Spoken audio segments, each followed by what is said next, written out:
Hello guys, আসসালামু আলাইকুম। আশা করি আপনারা সবাই ভালো আছেন।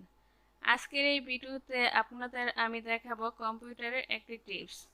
এই টিপসের মাধ্যমে আপনাদের কম্পিউটারের কাজ করতে আরও সুবিধা হবে এবং আশা করি আপনাদের কাজে লাগবে এবং উপকারে আসবে। যে টিপসটা আমি দেখাবো তা হলো ক্লিপবোর্ডের ব্যবহার। আমাদের অনেক সময় অনেক টেক্সট কপি করতে হয়। দেখা যাচ্ছে বিভিন্ন জায়গা থেকে বিভিন্ন টেক্সট কপি করে এক জায়গায় পেস্ট করতে হয়। তা আমি আপনাদের নিয়ে যাচ্ছি আমার নোটপ্যাডে আমার কিছু টেক্সট আছে। তা আমি নিউ টেক্সট ডকুমেন্টস নিয়ে নিচ্ছি। তা সাধারণত আমরা যেভাবে কপি করে থাকি আমি আপনাদের দেখাবো। তা আমি কপি করলাম এবং পেস্ট করলাম, আবার একটু কপি করে নেই এবং পেস্ট করলাম। এভাবে আমরা সাধারণত কপি এবং পেস্ট করে থাকি।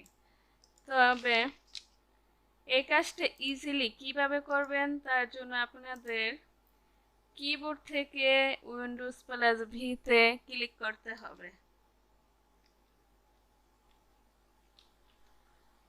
উইন্ডোজ প্লাস ভিতে ক্লিক করলে আপনাদের সামনে এরকম একটা ইন্টারফেস চলে আসবে। তা আপনারা এখানে আমি যে কপিগুলো করছি ওই কপিগুলো আসছে, তা আপনাদের যেটা প্রয়োজন আপনারা ওইটা নিতে পারেন।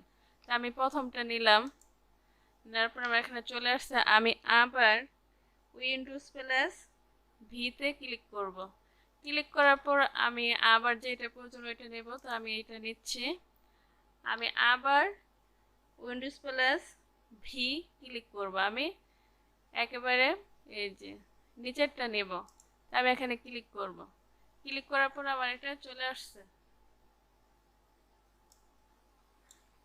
এভাবে আমরা ইজিলি খুব একেবারে একসাথে আমরা কপি করে পেস্ট করতে পারি। আমাদের কাজটা অনেক সহজ হয়ে যায়।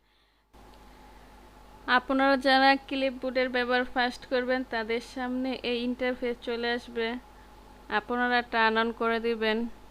পরবর্তীতে আর টার্ন অন করার প্রয়োজন হবে না, একবার টার্ন অন করলেই হবে। তো এটা ছিল আমার টিপস। আশা করি আমার টিপস আপনাদের উপকারে আসবে। আমার চ্যানেলটাকে আপনারা সাবস্ক্রাইব করবেন। ধন্যবাদ।